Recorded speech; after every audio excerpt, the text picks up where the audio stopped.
Okay, good evening all, and welcome to our second town hall meeting.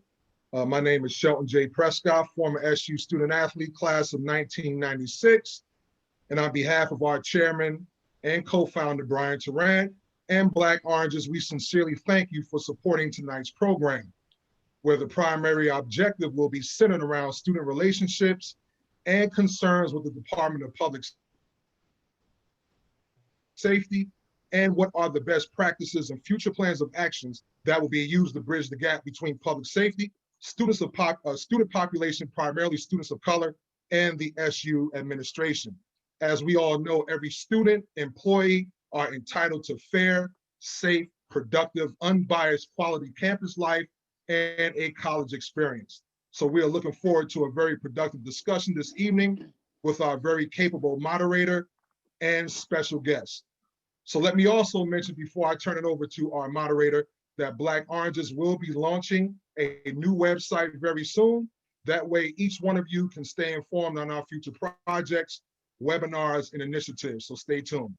Now at this time, it is my distinct honor to turn over this conversation to our very capable moderator, who is no stranger to the SU family. He is a distinguished former student athlete of Syracuse University, playing basketball, and he has done some tremendous things in activism, not only on campus, but also off campus, and that is no other than Etan Thomas.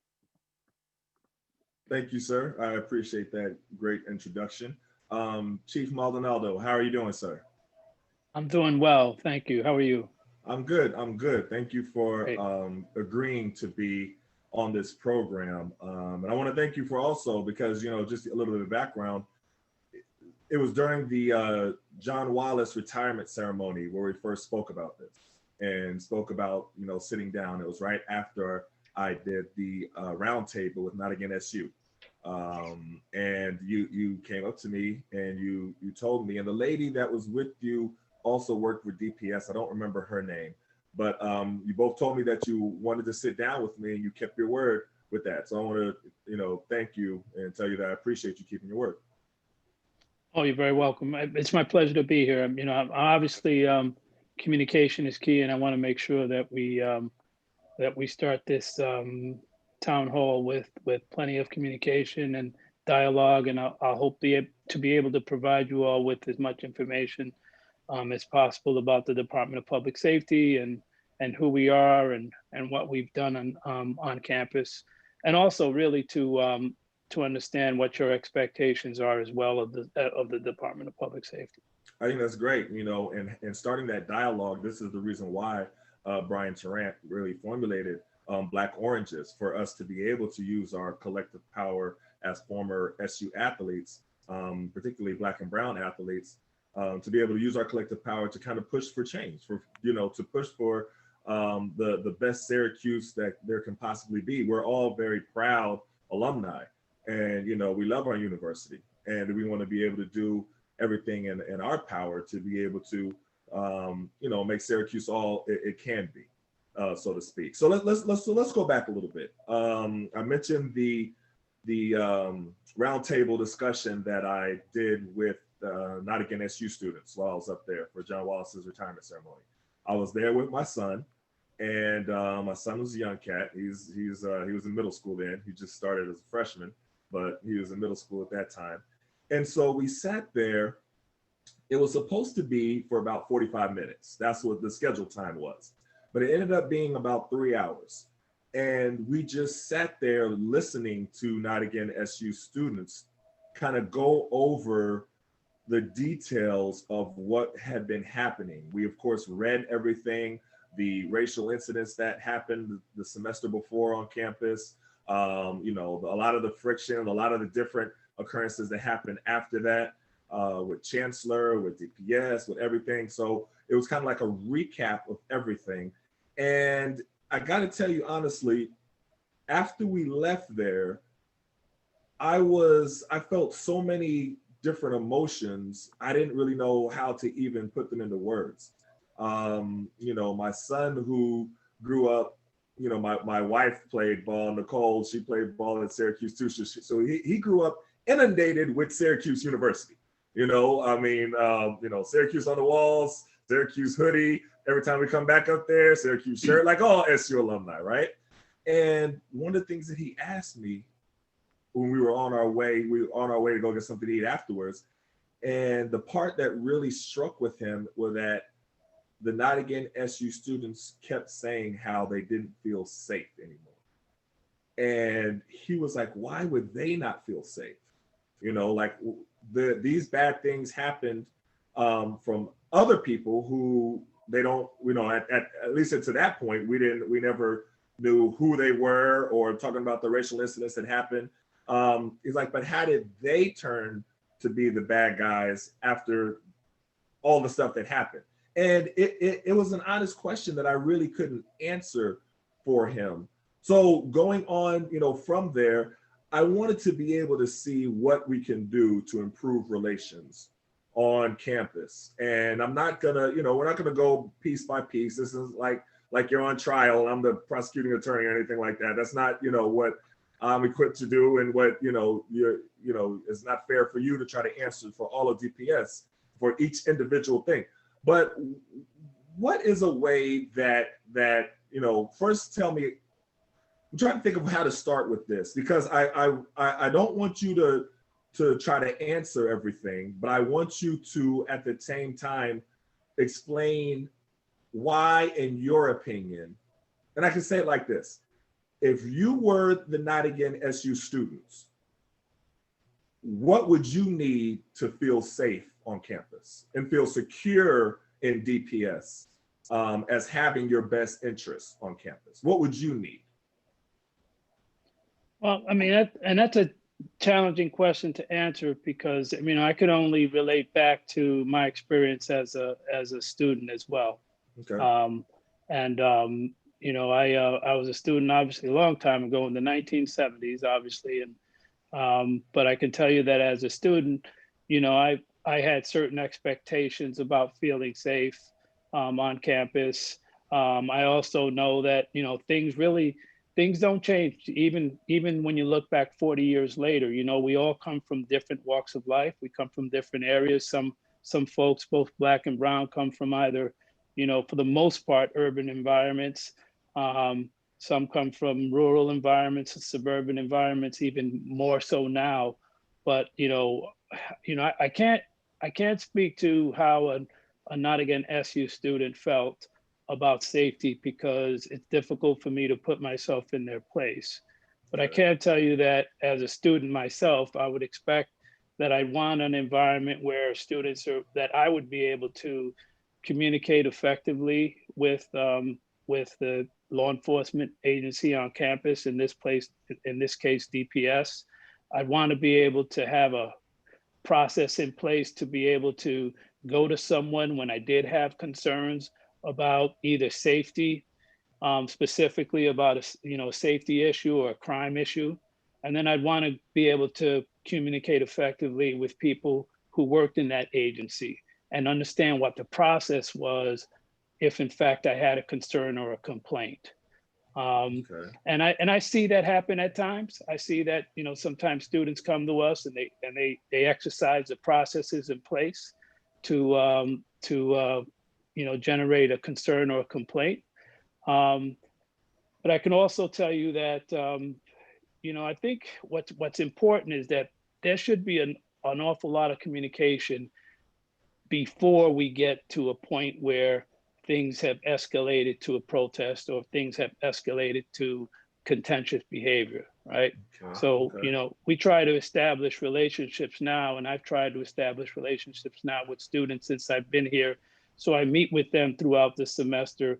So they know who I am, and they know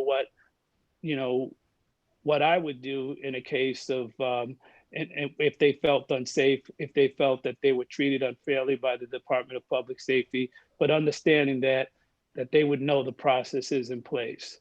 So, I know this is a difficult way to start this dialogue in this town hall, because I think even you and I spoke about this, a month or so ago, before when we made a decision to get together, is that, I'm really not in a position and not at liberty to discuss specifics about what occurred Okay. for a number of reasons. But, I think that the chancellor, for instance, has asked that the former U.S. attorney, Loretta Lynch, initiate a review and an investigation of a number of things that occurred on campus, not only last year, but in general. And she's reviewing our department now. So I don't want to, compromise anything that she's doing at this point in time.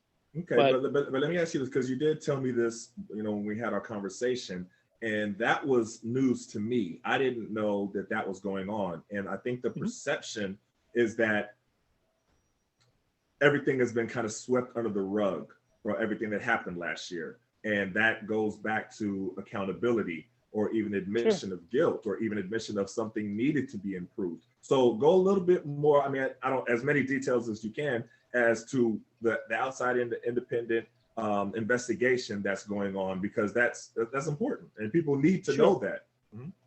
Sure, yeah. Several months ago, this was actually in the spring, before the spring semester ended, or as we came to a close, a decision was made by the university and the chancellor, where he wanted an independent review of the department. He wanted an independent review of the incident, specifically at Krause-Heinz Hall, because there were a number of concerns about incidents that occurred and how they happened and who was responsible for decision making. So he has made a decision to have a law firm out of New York City, and specifically Loretta Lynch, who is the former U.S. Attorney General, to conduct this review. Now, this review was, even though it was announced last semester, so many things were stalled as a result of COVID.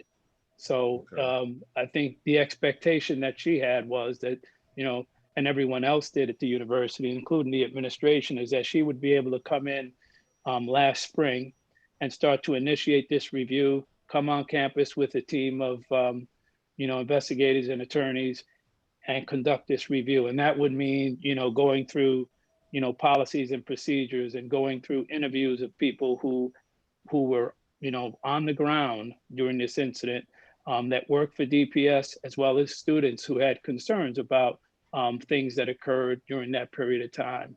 So that was somewhat stalled because of COVID, and students went home in March. So I think it was the 16th of March when students were actually, when the semester was moved to online, and our students were gone for the most part. And sometime around, probably I'd say about 2 months ago during this summer, or the tail end of the summer, I met with Attorney General Lynch and her team, as did a number of other people. I know that students have met with Attorney General Lynch, and basically the investigation was started. This review has been, going on for quite some time. She just recently made a recommendation. I don't know if you're aware of this, but her initial recommendation was that there should be a community review board, which is, similar to or consistent with a civilian review board for outside law enforcement agencies. And this review board is independent of the Department of Public Safety, and they would be responsible, this board made up of students, faculty, and staff, and they would be responsible for reviewing internal cases or internal affairs investigations, or procedures and policies within the Department of Public Safety, independent of me, independent of the department itself. So she's held some town halls and some listening sessions. That took place last week and the week before. So that she could, first of all, they released what their, at least the draft of their independent review board, the community review board.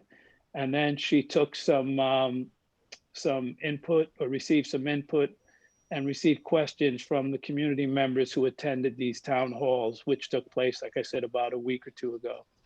Okay. And now they continue to, I think the expectation is that this review will be hopefully completed by the end of this year, Okay. which is in the next couple of months. I can't speak for Loretta Lynch and when she plans on releasing a report, Mm-hmm. but we've been working in collaboration and cooperation with her office and her team to provide all the necessary information so that she could make an assessment, an independent assessment, after speaking to members of the Department of Public Safety, as well as members of the Syracuse community, which obviously includes students, faculty, and staff. Now, the first question that would come to mind would be that did they interview any of the Not Again SU students, or are any of the Not Again SU students up for being a part of this board? I think that would, personally, I think that would go a long way as far as extending an olive branch, as far as the board part. But I would be curious to see what exact students they interviewed, because you would have a Sure. different perspective depending on who you were speaking to. So do you have any knowledge of that? Yeah, my understanding is, Etan, is that they did interview, a number of students, and that they have interviewed members of the Not Again SU students, but I cannot tell you specifically who. Okay. But I know that they were provided names of students, Okay. not only just students in general, but they were sure to interview students of color. They were, my understanding is they were looking specifically to speak to Not Again SU students. They As were. to which ones they spoke Okay. to, I'm not sure that they did, Okay. or All right. Well, who they spoke with. right, but that was something that they reached out to attempt to do, is reach out to Not Again SU students to be able to be either interviewed or a part of the board. Absolutely. Okay, I think that's good. I wanted to ask you, what, I want to back up a little bit when you mentioned some of the communication between SU students and DPS. What are some of the systems of communication that are currently in place when you want to have something like that happen? Who do the students contact? Who at DPS do they try to communicate to specifically? I just want to get specifics, because unfortunately, there's going to be something else that comes up, and I want to be able to direct students of exactly who to talk to, just in case they don't know. Sure. I think that students should actually reach out directly to me, first of all, as Okay. one individual. They should feel comfortable calling my office, emailing me, requesting a meeting. I meet with students as often as I possibly can. Okay. I even have a program in place called Lunch with the Chief. So if they want to sit down to discuss specific incidents, when we're clear from COVID, I actually will sit down and take the student to lunch, and we'll talk to the students specifically about any concerns that they may have. But and then we also have within the department, we have some of our officers who are specifically dedicated to community policing initiatives. A lot of those students are probably, a lot of these officers are probably known to a number of our students now. Mm-hmm. We have a couple of officers whose job exclusively is to, promote community policing and to promote, improve relationships. They will meet with students. They'll speak to students about any specific concerns they have. They'll talk specifically about customer service. They'll speak specifically about special events that the student might be wanting to host, and they'll go through this special events team Okay. of officers. There's a Lieutenant, Andy Clary. Andy's a guy who actually is exclusively assigned to work with the athletic program. Okay. So he works with the athletes, and he's a lieutenant responsible for special events and community service. And Andy has a sergeant and an officer, a coordinator that works specifically with him to address these sort of issues. Okay. So do they just email you directly, or I don't know, like, is there? Absolutely. Okay. Yeah, they can email me directly. And could you give your email here just in case, you know, so we Sure. can pass it along? Absolutely. It's ROMALDON@syr.edu. And that O is the letter O, not a zero. Okay, okay, great. Let's go to hiring process. Like, what is the hiring process of DPS officers? What Sure. is the requirement? What is the reprimand if they do something incorrectly? Is there a reprimand? Are they held accountable in any way? Like, what is the actual Absolutely. both process? Sure. That's a great question. So, recruitment, I think, I have some real specific thoughts about police agencies and law enforcement agencies, and primary in my thought process is recruiting the right people for the job, right? Which is a challenge, and it's a challenge no matter what profession you're in. But in my case, recruitment is very important. So we have specific requirements, and you've got to have you don't need a college degree, but you got to have a high school diploma. We obviously have spent a lot of time and attempt to spend a lot of time and to recruit diverse candidates as well as women who are very difficult to recruit in law enforcement, not only in Syracuse, not only at Syracuse University, but nationwide. So in addition to that, you've got to be, besides being physically fit, you've got to be what we consider, mentally fit for the job, and so we have an extensive interview process and an extensive background investigation that takes place. Once we identify candidates who meet the requirements, the basic requirements, they go through a process where they're interviewed. They're first interviewed by a number of recruitment folks that also are made up of some of our officers and people outside of the department too. We sometimes ask folks from the Office of Student Living to submit individuals to be a part of our interview process, as well as students. We also ask students to be a part of this interview process. So, OSL, the Office of Student Living, will recruit students to be a part of our interview process when we conduct these first level of interviews. When we're done with that first level, that person then moves up. If they move beyond that, they'll move up with an interview with the command staff. Okay. And everyone that gets hired in this department interviews before myself, the deputy chief, and the commanders, which are basically the senior level staff at the department. Okay. And then if you get past that, then you're going to go through a background investigation, and we'll do an extensive background investigation that will look at your, if in fact you have a criminal record, if in fact, what your work history is like. Is your work history consistent? Have you had any problems in your work environment? These sort of things. We also conduct a psychological background investigation that's conducted by a psychologist, and all of our officers have to go through this process. And so, as you can see, the vetting process is comprehensive and extensive, but I think that's necessary, obviously, and it takes time. This is not something you don't apply for a job, not only at DPS, for any other police agency for that matter in this country, without that process going on for months.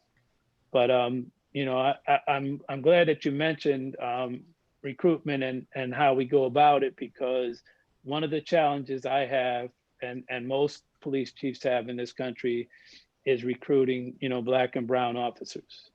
And I think that's necessary.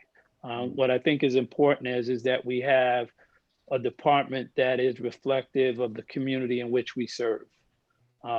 And I think that we've taken great strides, especially in the last 5 years, to recruit as many people of color as we possibly can. So we have more Black and brown folks applied and hired. We've had more women applied and hired.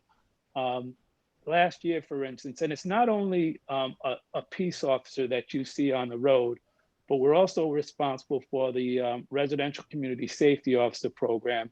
Last year, the university decided to staff every resident hall on campus, and there are 21 resident halls, with a DPS member that's not an armed member, but just an officer, and they're residential community safety officers, and they're responsible for, folks coming in and out of the resident halls.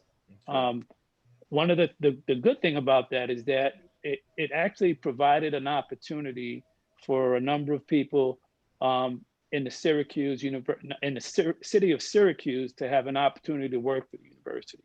So we were able to recruit specifically from the city of Syracuse. We had a number of churches and community organizations who recommended candidates. We hired 96 people in about 4 months, which I think is quite a task. Out of those 96 people, 84 of those were actually residential community safety officers, and 58%, and I'll repeat that, 58% of the 84 people were either Black or brown folk.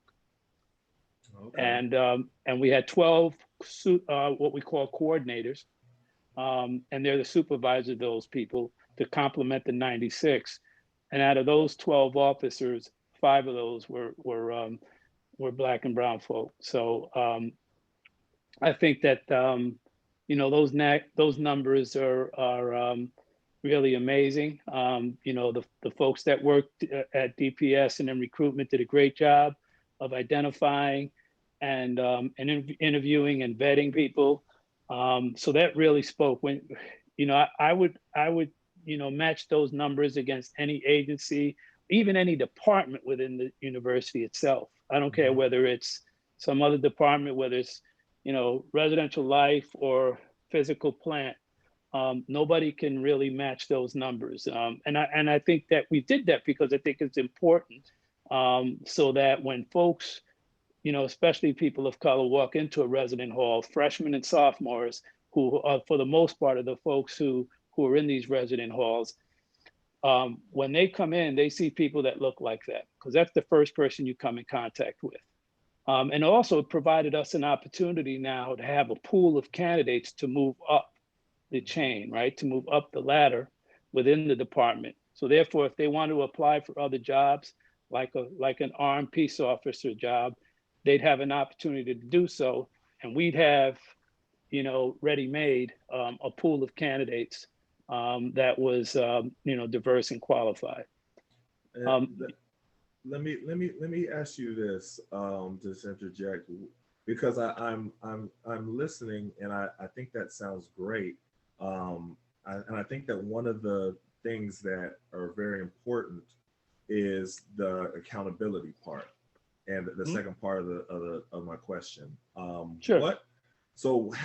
Explain to me the process. If a officer has maybe 3 complaints from students, then what happens from that point? What is there an outside investigation that happens at that point, or is that still more of an internal investigation? And then how does that officer become held accountable, depending on the findings? Yeah, I mean, we have a process in place. We have a process that works. If in fact you had a concern or complaint against an officer, some of these complaints rise to the level of an internal affairs investigation, depending on the severity, right? And then some of them might be courtesy complaints, right? They might be that someone felt that the person wasn't courteous enough, or the person didn't treat them fairly. So every complaint gets logged by someone within the department. Every complaint gets reviewed to make a determination as to what level this complaint is, and they all get investigated and reviewed. And then when they're investigated and reviewed, a disposition is made. We make a determination first, I should say, that it's either a founded complaint or an unfounded complaint. Sometimes those complaints might be unsubstantiated because we don't have enough to substantiate a complaint. But all of these complaints, for the most part, I would tell you that they're all reviewed. They're all complaints that you should know that at the conclusion of it, there's going to be a decision made, and then that individual will have an opportunity to know whether or not that complaint was sustained or not sustained, or if it was unsubstantiated, they'd also get that information as well. Um, So, okay. and So, then, so, but one of the things I want to point out though, because when we talk about accountability right. and transparency, Hmm. one of the things that this department did, um, I would say it was 5 years ago now, is that we every officer that goes out is equipped with a body worn camera. Okay, Okay. so body worn cameras. Quite frankly, I'm a strong advocate of body worn cameras. Um, we push for them early on. We are one of the few agencies in the Onondaga County area in central New York that actually have body worn cameras. Even the Syracuse Police Department, some officers are equipped with them and some are not. But every one of our officers, when they go out, they're wearing a body worn camera. And the reason I'm an advocate of body worn cameras is that camera is on at all times. So when we have an exchange with our public, whoever that public should be, everything is captured on a camera.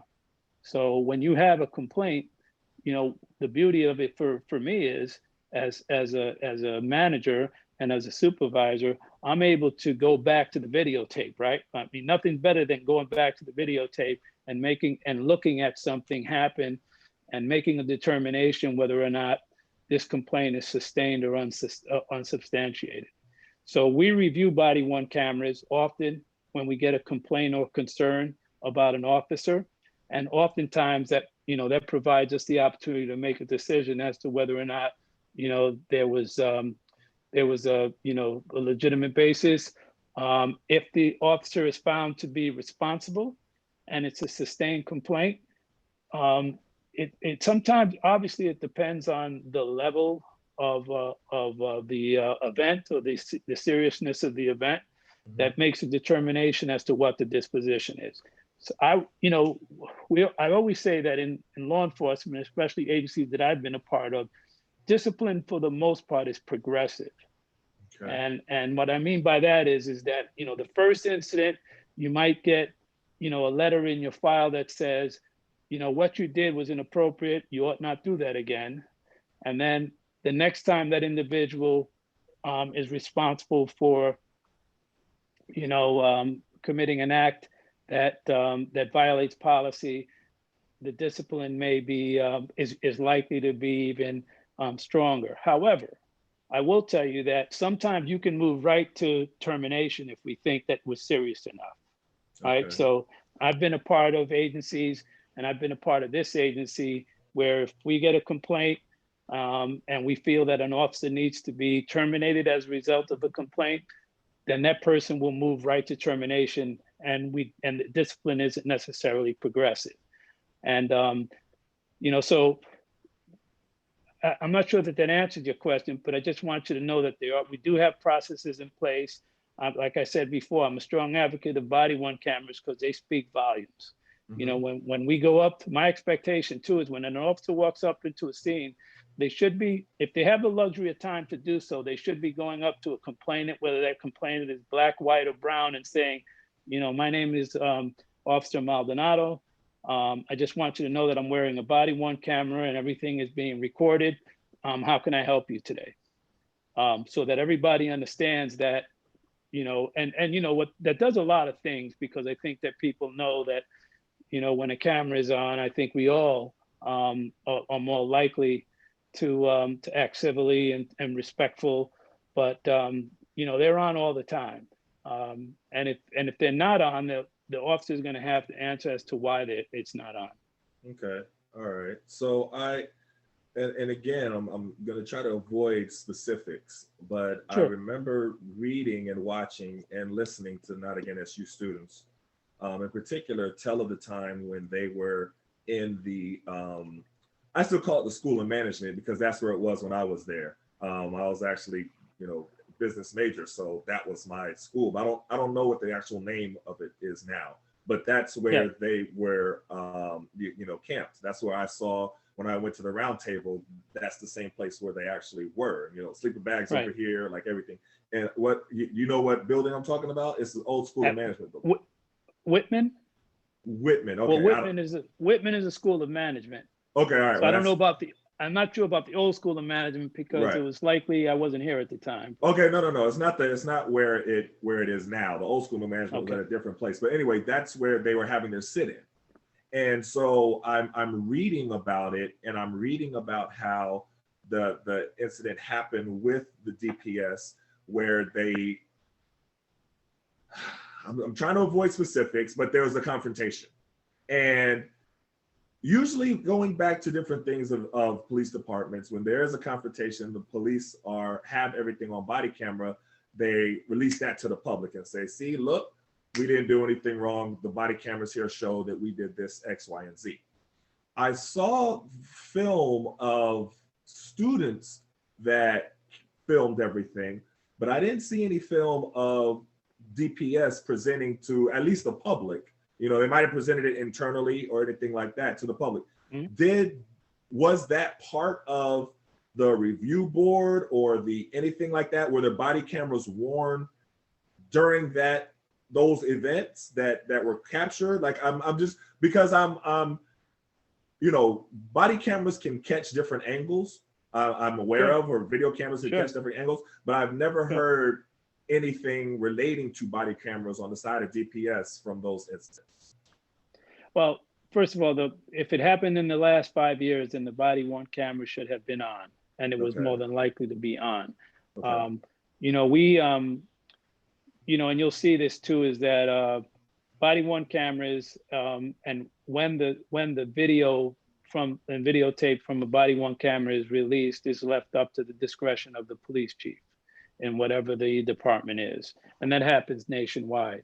So we don't generally release body worn camera video, but we also, if we had, one of the things I think it's important to point out is that although people will claim that there's an issue, it's rare that I'm getting a specific complaint. I don't know what you mean. What does that mean? I mean, like, I'm saying to you that it is rare that I get a specific complaint at my office. Somebody comes to the desk and they say, I'd like to generate a complaint against Officer XYZ because an incident occurred on Tuesday at about 7 p.m. Okay. So those things are, and since I've been here, those are rare. Now they come up, and we've investigated some. But what I'm saying is, as it relates to incidents where that happened during the Barnes Center event that happened last fall, or even in the spring, I don't have a student knocking on my door saying, I'd like to speak to the chief about generating a complaint against, John Doe. And that starts the process off. Okay. It's a very, what's very different now than it was 10 or 15 years ago is social media, right? And we're challenged with social media because folks are tape recording things and they're putting snippets, whether it be 10 seconds or 15 seconds or 5 seconds of an event, and it's going on Twitter and it's going on Instagram. And it's difficult for me to respond to social media when we get snippets of events. Now, I'm not saying that people ought not, capture that if they choose to capture it, but I think it's important to capture the entire event, a comprehensive thing, and to bring it to the attention of the department.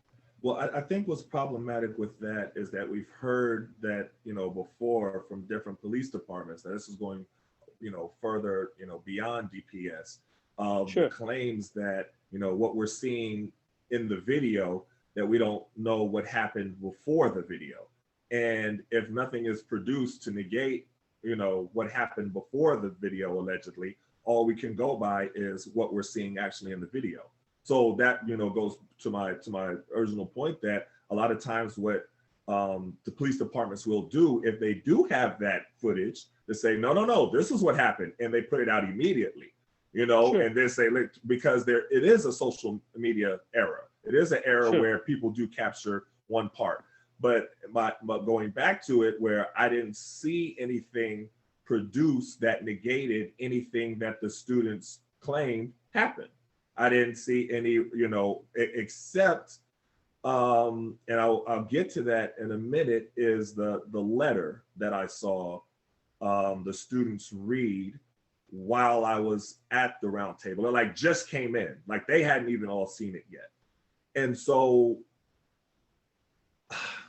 I'm seeing them read this letter, and we can go ahead and talk about it now. It's okay if that's okay with you. Sure. I'm sure you know the letter I'm Absolutely. referring to. So I'm seeing them read this letter, and honestly, it sounds like a threat to me.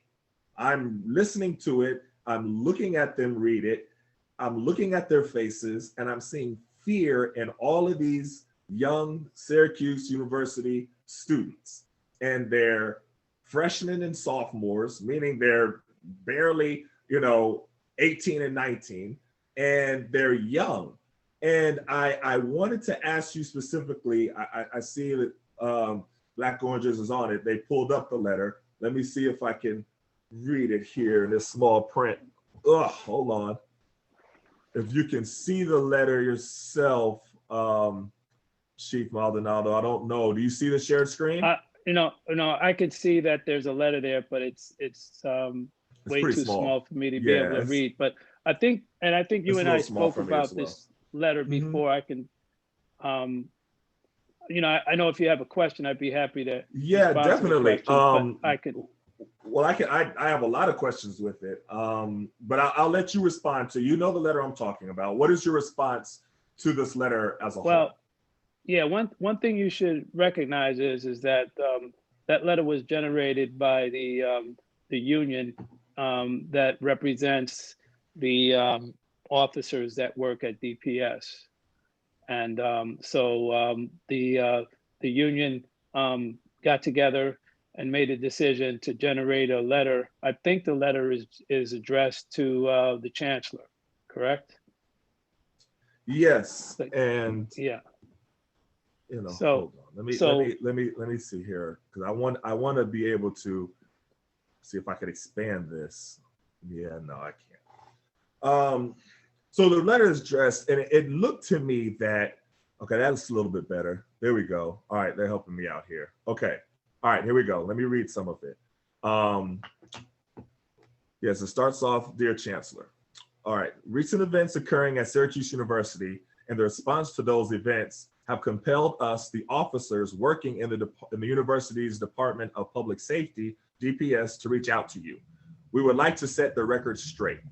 The movement known as Not Again SU has fabricated a negative image of the DPS that is not only totally inaccurate, but also completely contrary to the purpose of the DPS. The DPS officers work around the clock, 365 days a year, often in shifts, running over 18 hours a day to keep the SU community safe. We stand by the DPS mission and vision to maintain a safe, secure learning and living environment on the SU campus and in the area surrounding the campus. However, events over the past several weeks, such as what occurred recently at Krause-Heinz Hall, have made it difficult for the DPS to maintain its mission. This is not because the events occurred, but rather because SU has prohibited the DPS officers from carrying out our duties during these events. At Krause-Heinz Hall, for example, DPS was acting at all times under the orders of yourself and senior administrators from SU regarding how to handle the protests. At no time did any DPS administrators or officers make any decision for how to handle the process. Furthermore, parents of students involved in Not Again SU wrote a letter attached here to providing a false portrayal of what took place at Krause-Heinz Hall. Contrary to the letter, students occupying Krause-Heinz Hall were free to leave at any time. In fact, they were asked to leave several times and not to occupy the building whatsoever. The DPS officers on duty were verbally abused and had food and other items thrown at them. Some students used physical force and pushed officers as they were trying to secure the building. Other students depicted in a photograph attached hereto directed a poster at one of our African-American officers, which stated, "Our worst fear, a coon." The attached video link even shows students using force against the DPS chief, where he had to resort to his training utilizing weapons retention techniques because students were touching his firearm and attempting to disarm him. This type of behavior by the students demonstrates a depraved indifference to law and order and has created not only an unsafe work environment for the officers, but also an unsafe environment for the SU community as well. The DPS officers are continually attending trainings and kept up to date on trends within the policing world and communities in order to make us the best officers we can be. For example, on November 22nd, 2016, the DPS officers attended the training Implicit Bias presented by Dr. Brian Marks. On July, they went on for different examples. More recently, the DPS officers attended a training presented, there's more officers. Let's see, I never, ever want to hear build the trust between communities and law enforcement again. If you're not one of the not all cops people, I don't want to hear it. We're literally watching the formation of a police. Oh, wait. Keep going down. Okay, wait. Some of it broke off. And the message raised. Okay, in short, the lack of respect towards law enforcement being fostered by SU is tragic. Such behaviors, if they occurred outside of SU, would no doubt result in arrests being made. The DPS officers can no longer tolerate being treated this way. To allow students to continue to behave this way without understanding that there could be serious consequences or repercussions only serves to create a hostile and volatile environment at SU that needs only a proverbial match to be stricken to cause an explosion. To ignore such student behavior or by allowing it to continue unchecked rises to the level of gross negligence. We implore you to allow the DPS officers to do their jobs to keep SU and ourselves safe. As always, we stand with our chief and remain ready to follow his decisions and orders. Now, that last paragraph was the real paragraph that sounded like the threat. And after they read that part, there was just a silence and everybody kind of just was sitting kind of in awe. And I asked, okay, wait a minute. Can you read that last part again? You know what I mean? Like, I want to make sure I heard all of that in that last paragraph. And they read it again. And it was very clear what they were saying. The certain verbiage of law and order and, allow us to keep SU safe as if the students aren't part of SU. I mean, that language, I was amazed, honestly, at the letter part was the part that somebody, and I haven't seen anyone quite take responsibility for the letter yet and explain what was meant and explain what, but it was pretty obvious what was meant. So I wanted to get your reaction, especially to the last part. Well, as I mentioned earlier, my initial reaction, you and I have spoken about this once before, is that police unions throughout this country are independent. They represent members of the department. In this case, they represent the uniformed peace officers. And I'm not in a position to monitor or regulate what they write. So they generated a letter to the chancellor, and they don't come to me and ask for my permission or authority to generate this letter. It would be unfair for them to do that. What I can tell you is that I think that when people read, no matter what you read in that particular letter, I think that some people would read that differently than others, even the last paragraph. And I do think that realistically, what you'll probably find is, and I don't want to speak to the specific incident at Krause Heinz Hall. Okay. Because as I mentioned earlier, I'm certainly not going to put myself in a position where I would compromise the review that's being conducted by the former Attorney General. Okay. But I will say, in general, that and you can see that now in this country, that police officers, in this case DPS officers who are peace officers in the state of New York, may have a certain feeling about whether or not what's tolerable and what's not. Is taking over a building something that requires arrest or not? It depends on who you speak to, right?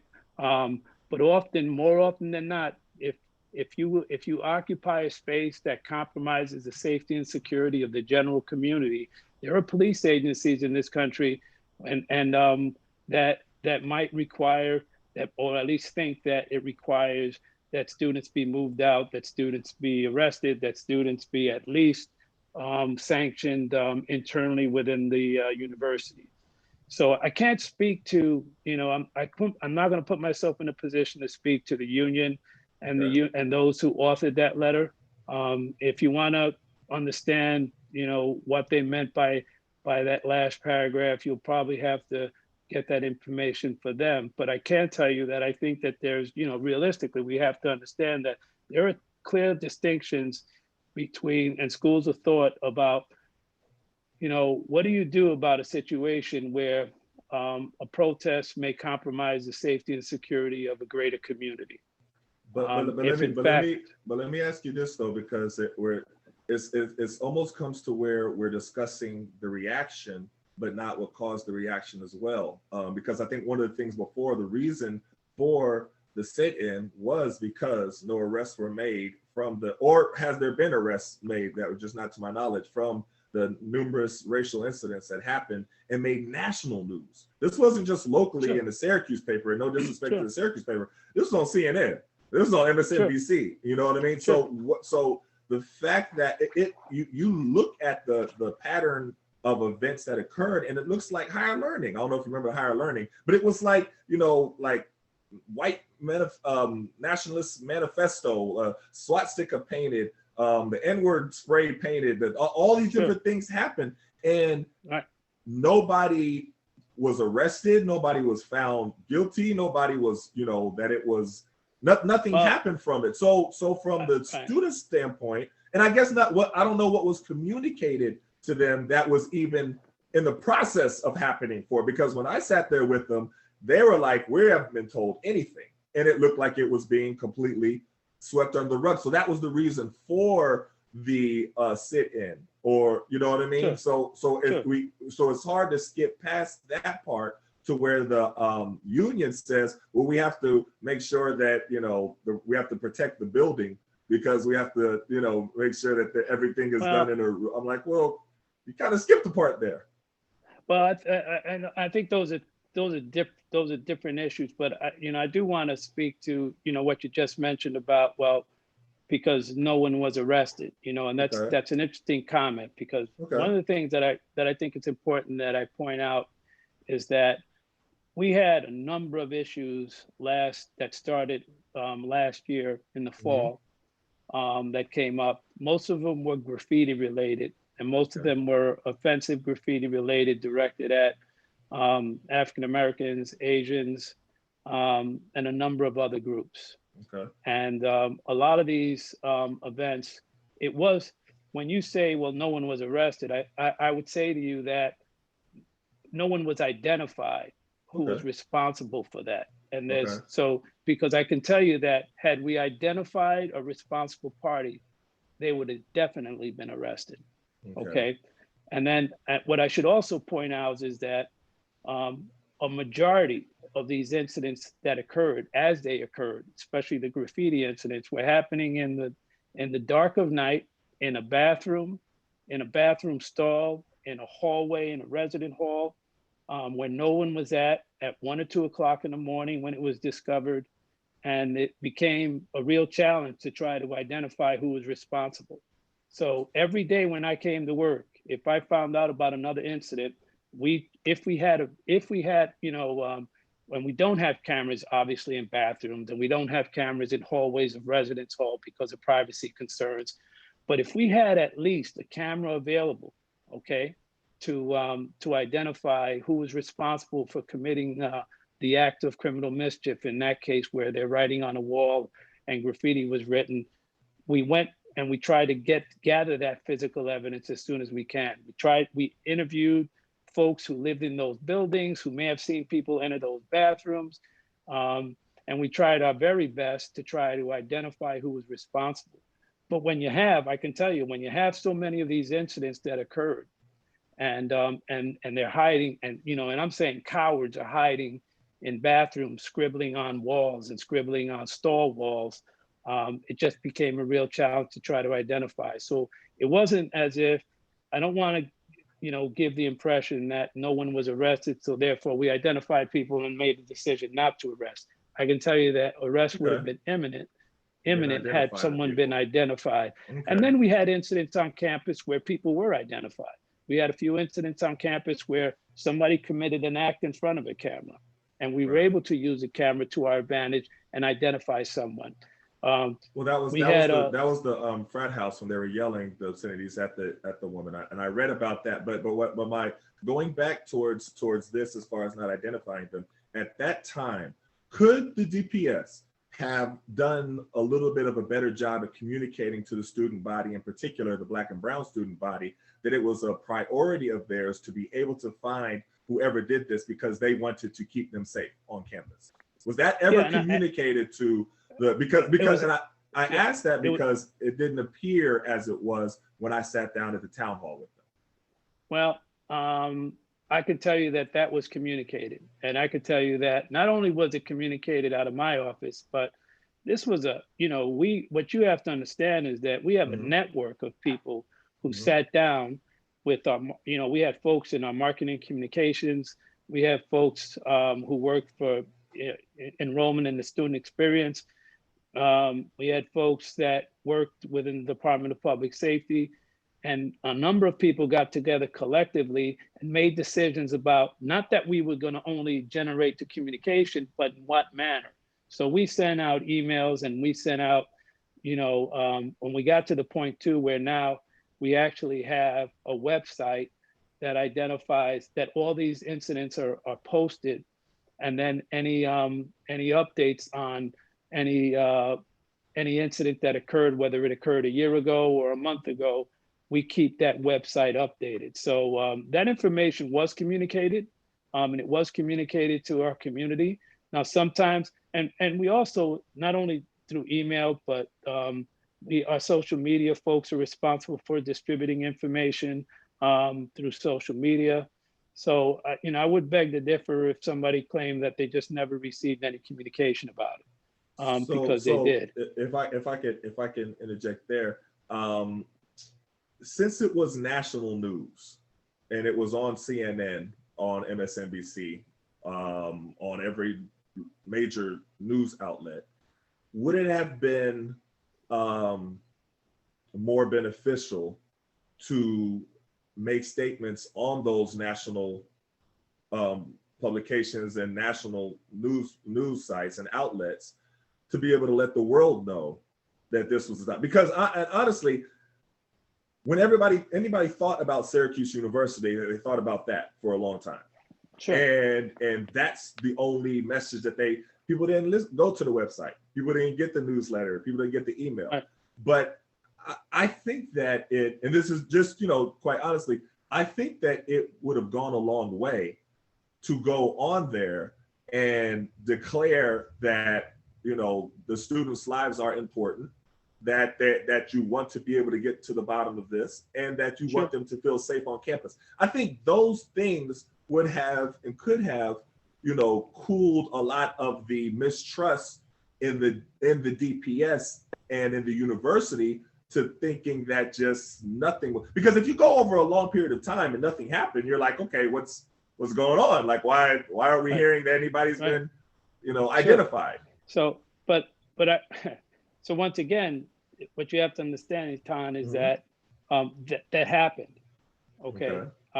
I believe me, I don't take pleasure in getting in front of a camera and on the national news. And I didn't want to hear from friends of mine in California or Arizona or Maryland or Virginia and New Jersey. They said, I saw you on the national news today talking about the issue. So that did happen. I don't know why students are saying it didn't, but I can tell you that although I don't take pleasure in having to go before national news, I did. I remember specifically speaking at a press conference with the chief of police from the Syracuse Police Department, the major from the New York State Police that handles all of Central New York, and the head of the FBI, and myself at a news conference at police headquarters, at Syracuse Police Headquarters, and that was being transmitted nationally. And we spoke specifically about what was occurring. I spoke specifically about my concern for the students and their safety and how horrendous this was. And you know what's important to understand is that you know, I'm as offended as anyone else being a person of color. You know, I started out as a kid from the Bronx, New York, whose parents came from Puerto Rico, right? And I understand what it's like to be discriminated against and to be profiled. So I was as offended as any student on that campus, and I felt their pain, you know. But and so you have to realize that all that stuff was occurring, and we were getting in front of as many people as possible to make sure that people understood what was going on campus and what we were doing about it. Okay, all right. And so going back to the letter from the union, and you said they don't answer to you, they don't ask permission from you, and they don't, you know, and that as letter, a union, they don't. And clarify what you mean, because you clarified for a reason. Well, because you say they don't answer to me. Well, they answer to me as their chief operationally on a day-to-day basis. So when I give them when I give them a directive, they follow that directive. And also, I think it's important that not only the directive, but I'm hoping that, you know, that department members recognize that I have, you know, I have an idea, you know, and I have a philosophy of what my expectation is of the department and the officers within the department. You know, when I first came here, I explained to officers that I thought that any police officer's job, whether they recognize it or not, was one of a peacekeeper, not a crime fighter. Okay. You know, because it's important. You know, people join the police department sometimes and they think that they're crime fighters. Of course. And I can tell you, after 40 years, and I just started my 40th year, I recognized a long time ago that my job was one as a peacekeeper, not a crime fighter. And philosophically, I came with that philosophy to the Department of Public Safety, and I've tried to impress that upon my officers. So back to the issue about they do take directives from me, especially operationally. So when I ask them and I give them a directive, the expectation is that they follow that directive, and they do. But as a union, you have to understand that a union is independent, and they could generate that letter to me if they're concerned that, you know, they don't think that that I'm meeting their expectations as a chief, or they don't feel that the chancellor or the administration understands their concerns as it relates to the Krause-Hyde Hall incident. So if they take directive from you, then what is the directive that you gave to them or would give to them following ending paragraph the way that they ended? Because and this is why I'm asking, and I'm pressing on this because we're back to the right, and I think that the answer to that is that I still think that that last paragraph could be interpreted differently by different people. And that's the part I don't. That's the part I don't see how they say that they're basically saying allow us to use law and order to be able to put. I mean that's what they're. So is that when you say peacekeepers, that's not peacekeepers. That's a policeman. What they're saying, like they're describing themselves as policemen, not as peacekeepers, which goes into a different issue of why they even have guns in the first place. Because when I was there, I remember going to a protest my freshman year when the DPS started, you know, being able to use pepper spray. That was a big Sure. thing. That was in '96. And Right. you know, Yeah. but now they've progressed to guns. But that language there didn't sound like peacekeepers at all to me. Well, what I'm saying is that, don't get me wrong. And what I said to you was that a majority of your time on this job, a majority of your time is as a peacekeeper, not a crime fighter. But that doesn't mean that you're not a crime fighter at times. And what I'm saying, and as it relates to, I don't want to necessarily speak to their letter because it relates to Crouse-Hines Hall, because maybe philosophically they thought that other tactics should have been used versus the tactics that we did. But what I can tell you is that understand that we made a decision, and as you could see from the events that occurred, arrests weren't made, no one was removed from the building. And I don't want to speak a whole lot about that because I said before, this is currently under review. Okay. But if they have a difference of opinion about philosophically how they thought that should have been handled, all I can say to them is that you have a right to that opinion, but you follow the directive that was given, which they did. Okay.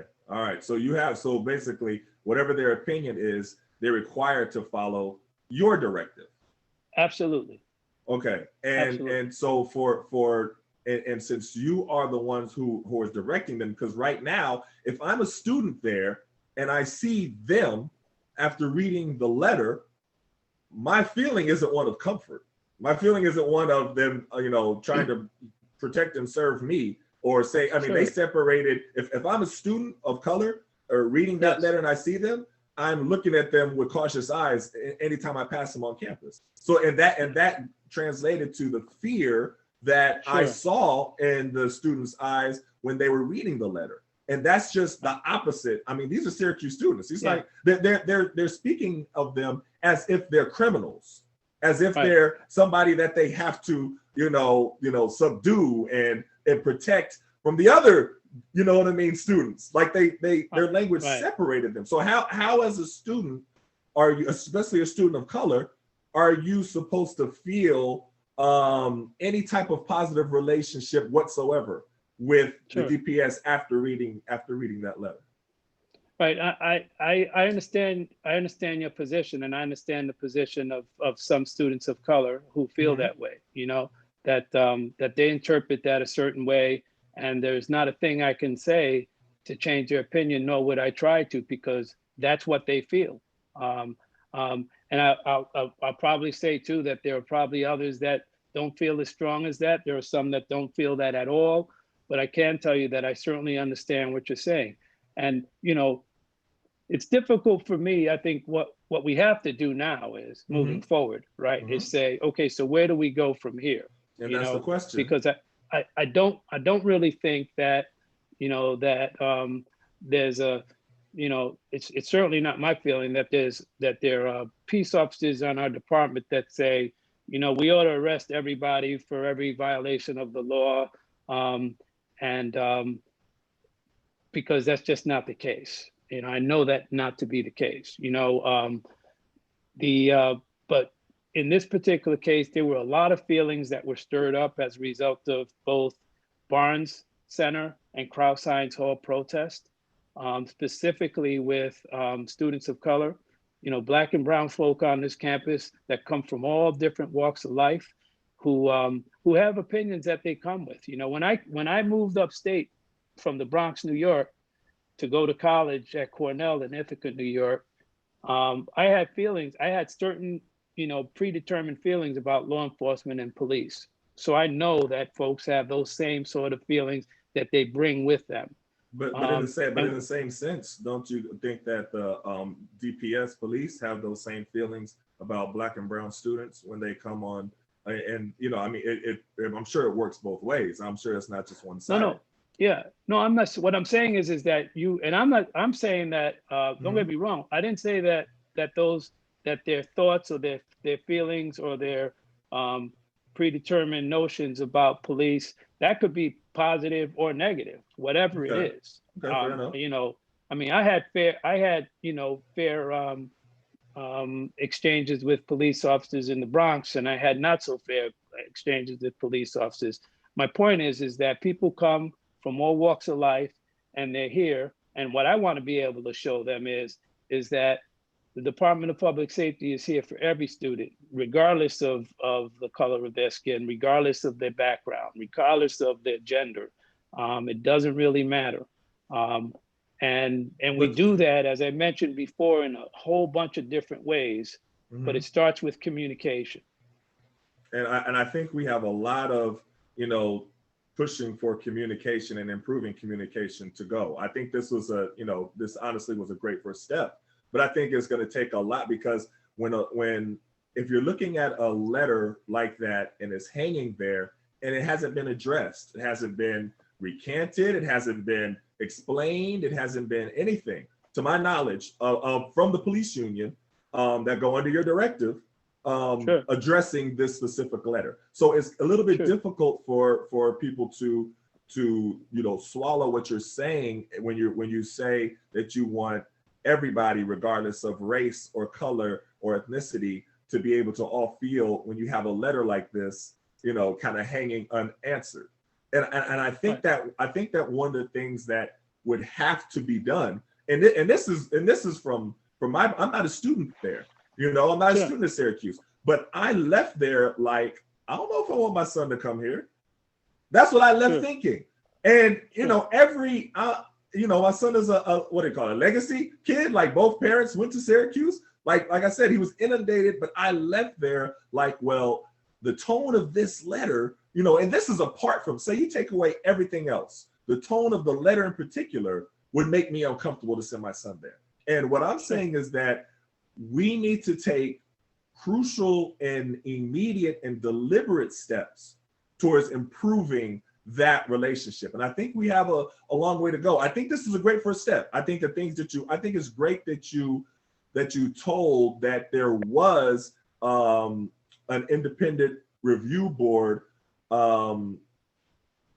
Ms. Loretta Lynch and everybody reviewing the incidents that happened. We can't get into particulars, but that at least means that something is happening from there. You're not saying that nobody did anything wrong and we're just leaving it alone. Like, you're going to investigate and kind of go from there. So there is at least something to investigate in DPS's eyes and the university's eyes. That's a big step, because that really wasn't conveyed or shown, or the students giving the impression that it was taken seriously. So that's a big step. But I think now we have to continue to discuss ways to improve the relationships and moving forward from this. Because I want Syracuse, I don't want it to be like higher learning.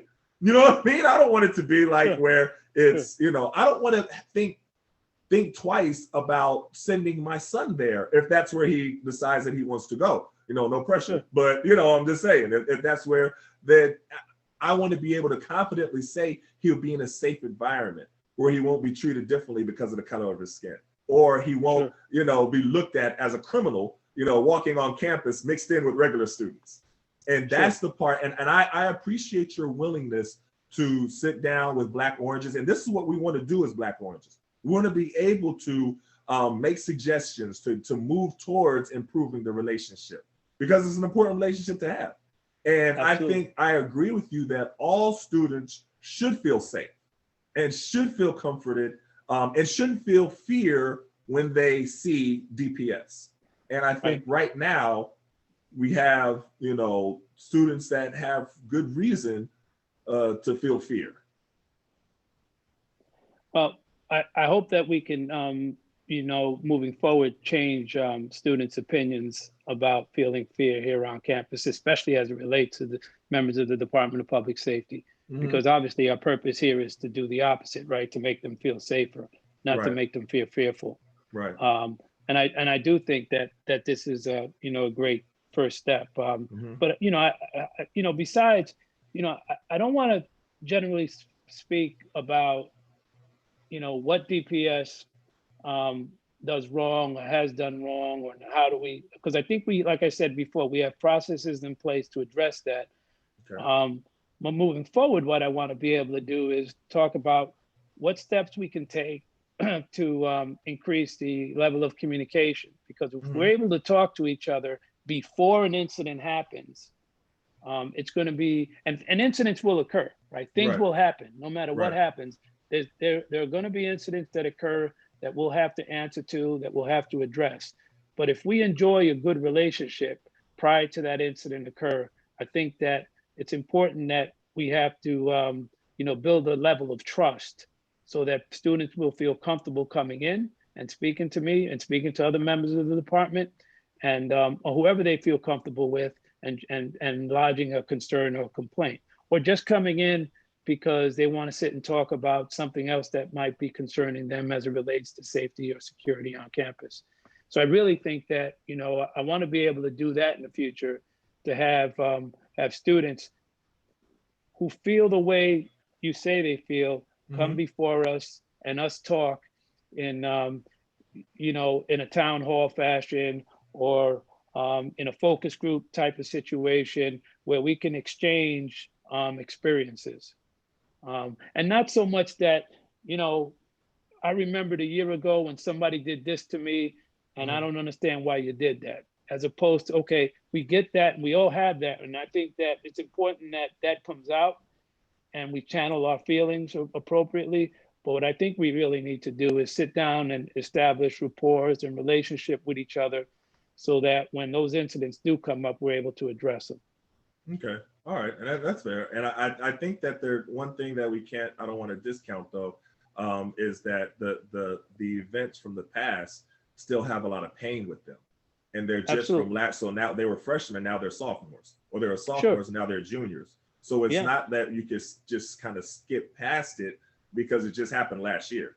You know, right. so I don't so want it's to so it's skip past it. almost Yeah, so it's almost towards how do we keep that event from happening again or happening to the next freshman or the next absolutely. person that's coming on. So I think that's really where we got to go towards. So I again, I appreciate you coming. I'm not going to keep you too long. We've been on for an hour and a half, but I do think this was a good first step, and I want to continue the communication with you and Black Oranges, and the communication with us, because we want, like I said, we want to keep pushing for things to be better. We want to keep pushing for relations to be better. And Absolutely. I think that there does need to be even a higher level of transparency so that students can know that if something does happen, that they feel confidence that somebody's going to be held accountable for it. You know, Absolutely. and I think that's, like you said, that comes down with communication. So we're going to keep on pushing. This is going to be this is a good Yeah. first step, but we're going to keep on. This is going to be continual. I don't want this, to anybody think or watching or anything like that to think, okay, they had a discussion for a while and that's it. But this is the first step, and we want to keep continuing from here. Yeah, and I really want to thank you for this opportunity, to be able to talk specifically about that. And as you could see, I'm not adverse to discussing hard questions, right? And we've got to be able to look at issues as they come up and address them and talk about them. Um, like I said before, we're going to continue to push within the department to grow, to develop, to train appropriately, to get the right people in the department, to try and be as diverse as we possibly can, because I think that that's important for our community, and that's one thing you can count on. And I've never been shy from someone challenging me and asking questions, either about me specifically or about people that work for me. And I'm always happy to try to address those questions as they come up. Okay, great, great, great. All right. Well, thanks again for coming and Oh, sitting down with me. And I'll turn it back over to our founder, Brian Tarrant, if he had any closing words. Well, thank you very actually, much. I just wanted to jump in real quick, and Chief, I appreciate all the time that you've spent with us. Would you mind if we asked you just a few questions that came in online, and then Sure. also too, I'd like to finish up with you just maybe throwing out 3 things that you would like to do over the next 6 to 12 months to try to repair I guess some of the press that you've gotten, and some of the maybe stigmas that you may have. I'd like for you to finish up with just giving us 3 things that that are your goals moving forward. But before we get to that, Keith, if you could jump in, maybe ask them 3 or 4 questions that would be great. Yeah, again, Chief Maldonado, thank you so much for your time. You're welcome. There were you covered a lot of ground that related to questions that came through the chat function, but there are a couple of things that I just want to throw at you that we can get into a little bit deeper. So one is what kind of ongoing training is in place for DPS officers related to working with students of color and different cultural backgrounds? For example, implicit bias training, that sort of thing, and then. Sure. And then there was a question about the frequency of which officers undergo a psychological review. Sure. Let me answer the last question first there about officers undergo, they go through a psychological examination upon application, but there's no review after that. And that's really consistent with law enforcement agencies nationwide, unless there's a specific reason for a specific officer to go through a review for one reason or another. But everybody is part of the requirement to apply and get on this job goes through that review upon application, and once they're considered a serious candidate, but there are none after that. And then your other question, can you repeat, please? I'm sorry, essentially related to implicit bias training. Oh, yes, sure. For officers. So, we offer, first of all, we have what we call in-service training, and we have in-service training in the fall, in the spring, and in the summer. And then during this in-service training, there are certain things that New York State requires. The New York State Department of Criminal Justice Services requires all of our members to have, and they might be specific to legislation and laws. And DCJS may require us to at least dedicate an hour or two to specific topics. But then we also have the opportunity to introduce other topics that we feel are necessary for our officers. And bias training and implicit bias training have been a part of our training for at least the last 3 years since I've been here in our in-service. So every year, in addition to our in-service training, we've held, we had 2 specific implicit bias trainings that from outside agencies, outside contractors who've come in and provided training specific to our officers. Last year, in August of 2019, I took, an unconventional step of having a professor who works at SU speak to our officers specifically about the history of policing, past, present, and future, as it relates to students of color and Black folk. And this professor, who is African-American, came in and spoke to our officers during the summer of 2019, specifically to address, his historical perspective. And I say that it was a challenge because not all officers, as I said before, are necessarily in favor of so much training at specific topics, but they were all very receptive to the training and glad that we did it at the conclusion of the training. And I think that that's important. Yeah, I think that comes through in the letter, not in the most positive way, but yeah, I think some of those issues do come through, and certainly the different opinions of officers is something that comes through in that letter. One of the questions that came up was just asking about the demographics, the number of officers of color in the DPS. Sure. You did mention some gains in recruitment. And so a question about the representation, and then, in terms of advancement of those individuals, how does, how are they put in position to advance and move through the ranks of DPS? Sure. Yeah, that's a great question. As I mentioned before, last year we hired, about this time last year, we initiated a hiring process to hire 96 residential community safety officers. And those officers work at all the resident halls.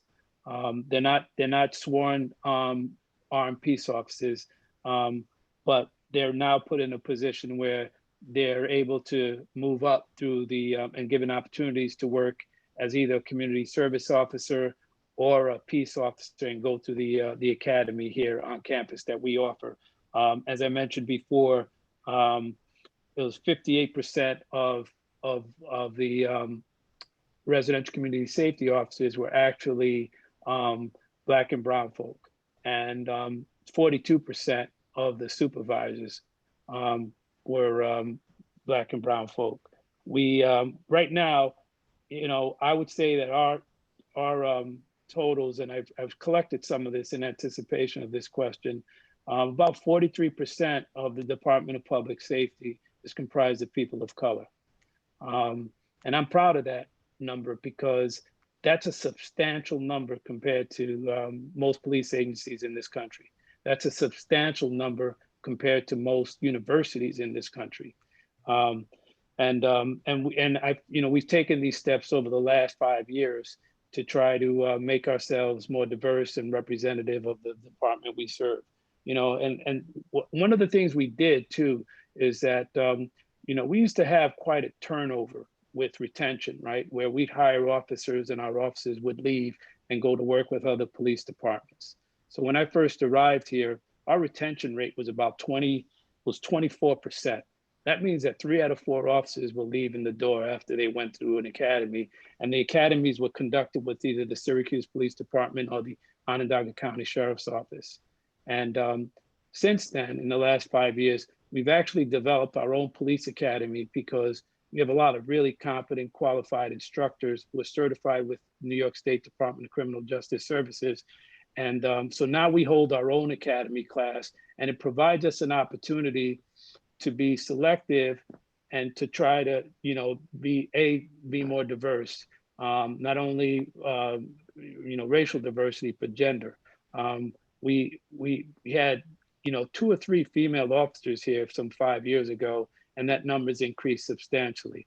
The same thing, even in our last class, even now when we hold a class, our classes are relatively small because it's a relatively small department.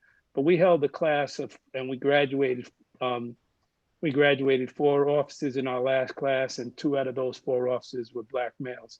And that's a profile that is really difficult to recruit because it's a real challenge to recruit Black and brown folks in law enforcement, but we were able to find some really competent folks. We have an investigations unit here in the department that's comprised of 4 individuals. 2 out of those 4 individuals are African-American. So these are the sort of things that I think that we're proud of. It provides people not only an opportunity to get in the door, but since it's a relatively young department, they'll have an opportunity to grow within the department. And they can hold supervisory positions and they could hold managerial positions, you know, provided they stay within the department. So, you know, it's really important to me that that we continue to recruit and do our best to recruit. You know, when I graduated from college in 1978, the last thing some people expected was that I would be a police officer. And it was really something that I elected to do kind of on a whim. But, you know, my mom and pop were like, you got an Ivy League degree, why do you want to be a cop, you know? So, but 40 years later, here I am, and I think I'm making a difference. And I'm going to continue to do that until we make some changes that need to be made. I think we're taking the necessary strides here at Syracuse, but it really requires patience. Chief, before I have you speak to Brian's question or comment about next steps, one of the issues that came up, and Etan spoke to this, you know, he spoke about the protest in '96 about the use of having pepper spray, the DPS officers, and now you all are carrying weapons. Can you speak to, you know, that decision and how, as DPS officers, you know, the perception of the officers or how they feel they're perceived, particularly now that they are carrying weapons? And, you know, I think, you know, you talked about the philosophy of being a peacekeeper, Yes. and what really kind of reigns in the mindset of the DPS officer. Yeah. Well, I should tell you too that I spent majority of my time, 25 years in law enforcement, working for the state police and the Rochester Police Department. And then I was a superintendent of a jail in Monroe County in Rochester, New York for several years.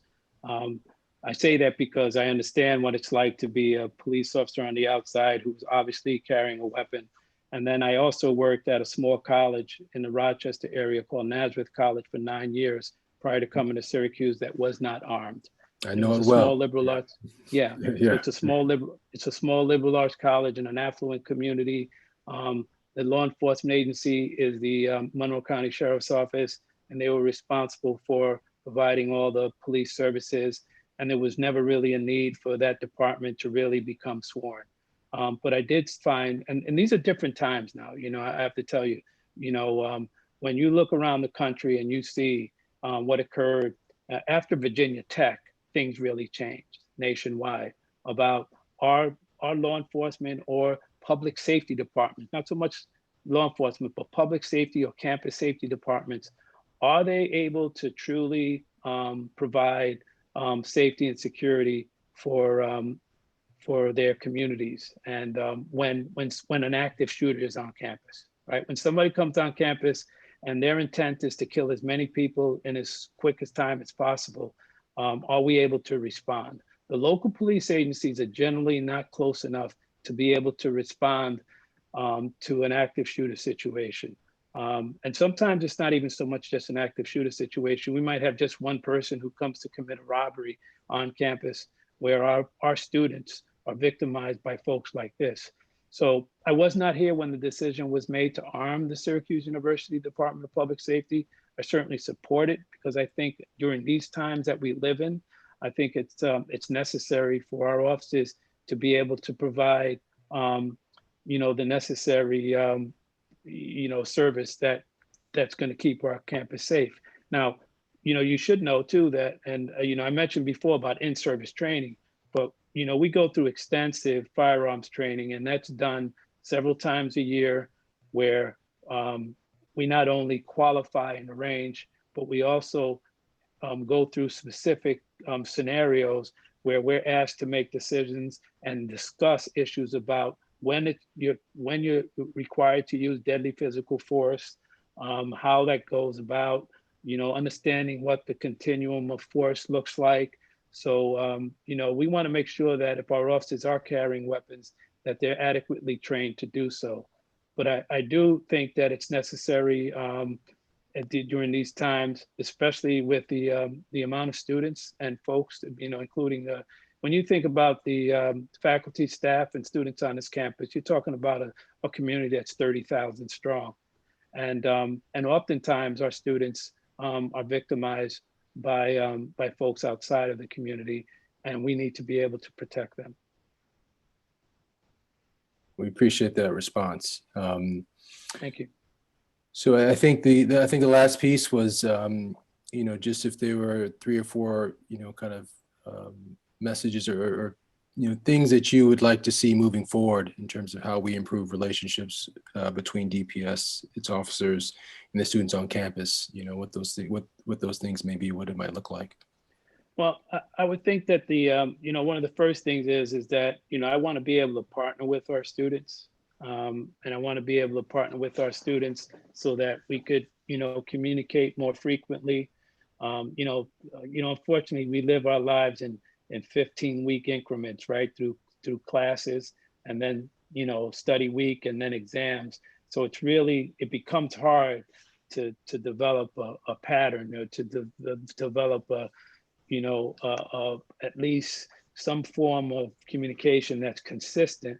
And so one of the things that I'd like to see is where, I'm able to get together frequently, with students of color and have dialogue with them. Some of that should be in the form of a focus group where we can sit down and have an independent moderator and speak specifically to incidents that are troubling folks. Like, I don't want to make this some happy event. You know, we have to talk about the hard things, right? We've got to, you know, answer the hard questions and talk about things that truly trouble students so that they can get the DPS perspective.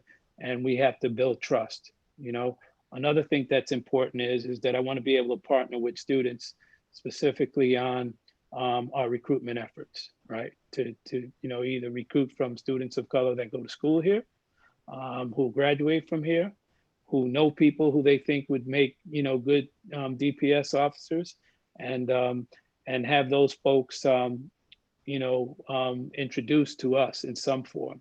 And also, I mentioned before that sometimes students participate, or sometimes when we do go through a process of interviewing for peace officers, I would like to have students, especially Black and brown students, be a part of those interview committees, so that they can participate in selecting officers that are going to work within this department.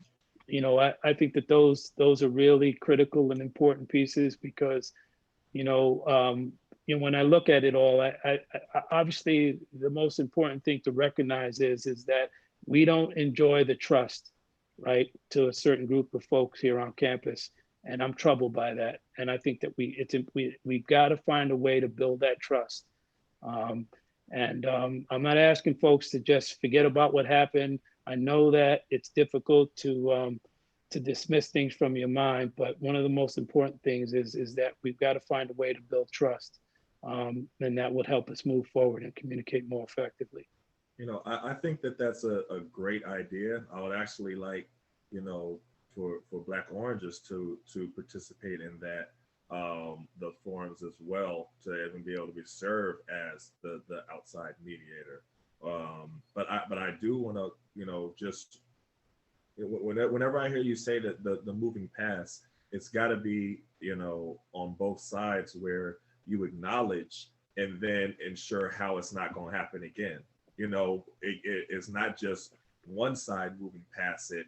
They're able to move past it once it's acknowledged, and then you get the action that ensures that it won't continue. So I think that's part of where both sides need. I think it's required for both sides to have that element, and then be able to move, you know, forward from there. But I just want to make sure that, because I think that's something that's definitely needed. But I like that idea a lot. I think that's a great idea. Etan, I think you're really speaking to a truth and reconciliation sort of process. Right. And I think that's a great idea. Definitely. Yeah, and I you know, I think that, you know, we should all look forward to Loretta Lynch's review and her report, and start from there as well. You know, obviously this semester is almost to an end, but I look forward to next semester, where we continue to meet with Black Oranges and try to find ways to improve relationships. That's great. Okay, well, I don't mean to cut everybody off, but let's end it there, because I think if we keep this much longer, it's just going to be the four of us on here. So Okay. Chief, thank you so much for coming out and being candid and being open with us. And I hope you found this productive. But we definitely want to be a part of that healing process. We know there's definitely some work that needs to be done. But yeah, just wanted to thank you again for coming out. And Etan, as always, fabulous job. And you know, Chief Maldonado, please be safe out there. And thanks for keeping please keep our university and alma mater safe. Thank you. I appreciate you having me here. Thanks. Right. Okay. Thanks, Chief. Thank you. All right. All right. Good night, everybody. Good night.